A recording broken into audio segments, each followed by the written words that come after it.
I'm Sophia, and with me is James. Whether you're chatting with friends, coworkers, or family, this episode will help you confidently share your daily routine and maybe even make it sound interesting. And we'll walk you through how to talk about your morning, afternoon, and evening. You'll pick up handy phrases, learn how to give details, and see how to keep the conversation flowing naturally. Plus, we'll share some examples from our own days, the good, the lazy, and the busy. By the end, you'll be ready to talk about your day like a native speaker. Let's get started. So, Sophia, let's kick things off with morning's probably the most common way to start talking about your day. How do you usually describe your morning routine? Usually, I might say something like, I woke up at 7 a.m., made a cup of tea, and checked my phone. It sounds simple, but it really sets the scene. Adding specific times or small actions actually helps paint a clearer picture. That's a good point. I like mentioning how I felt, too. For example, I woke up early and felt refreshed.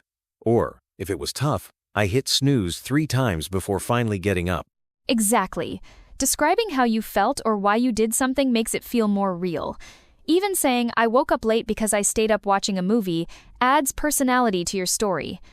Now, once you're up, breakfast is an easy next step. Talking about what you ate or did right after waking up adds those little details that people love. Absolutely. Even something like, I had toast and eggs for breakfast, or I made a strong coffee and scrolled through emails, gives the listener a sense of your day. You can also mention if it was rushed or relaxing. And honestly, food is always a fun topic. Sometimes I say, I tried a new cereal today. Or, I skipped breakfast because I was running late. People often ask questions about that. Exactly, and it opens up the conversation. Someone might jump in and share their own breakfast story or ask for a recipe. It's a great way to keep things moving naturally.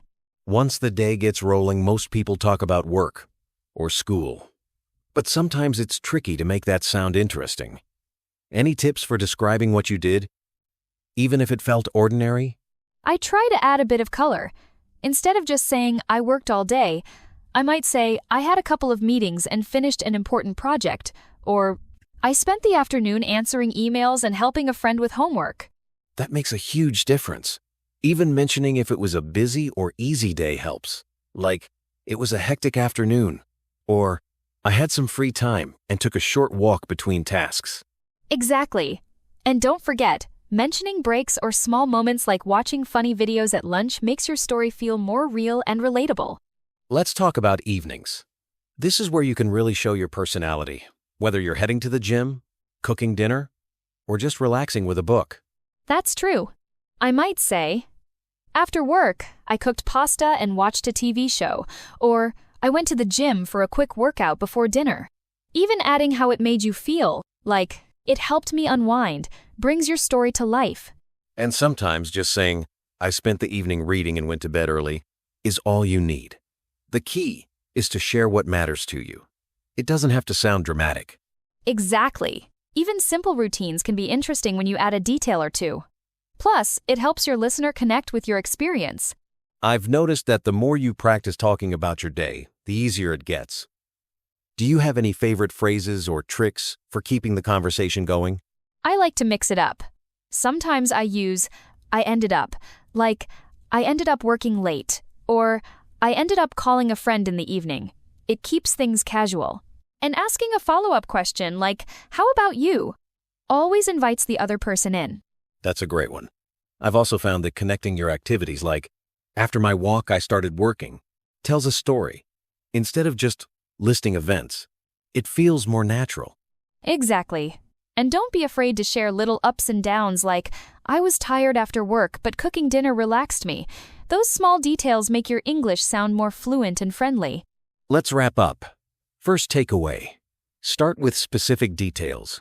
The time you woke up, what you ate, or how you felt. It makes your story interesting. Second, connect your activities so the conversation flows, not just a list of events. And third, add little feelings or reasons it makes your English sound natural. Here's something you can try. Tonight, think about your day and say it out loud in English, even if it's just to yourself. Practice those details and connections we talked about. The more you practice, the more confident you'll feel. Thanks for joining us today, and we hope you feel ready to talk about your day.